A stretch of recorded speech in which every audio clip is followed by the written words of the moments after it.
Oh. What's going on? It's your boy 216 Gio here, and today I want to get my 1970 Chevelle started. It hasn't been started in a minute. It's about 30 degrees in here, so let's see if it has any trouble starting up. Usually this doesn't have any trouble starting up. I wouldn't be surprised if it just starts straight up, not gonna lie. Oh. It just threw out a little smoke, but hopefully it wasn't nothing serious, so let's try to bypass that and see if we can get it started.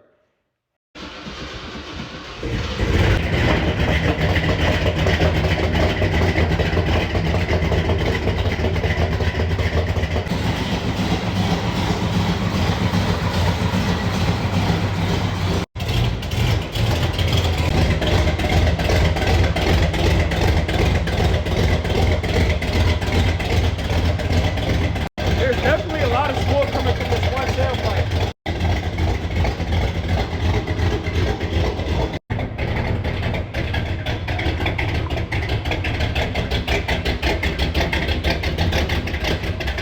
It did indeed run. It was a little choppy, but it's only because it's colder here. So I can't wait to get this thing cleaned up and put it under the car cover because I'm not going to lie, it's not loving the cold.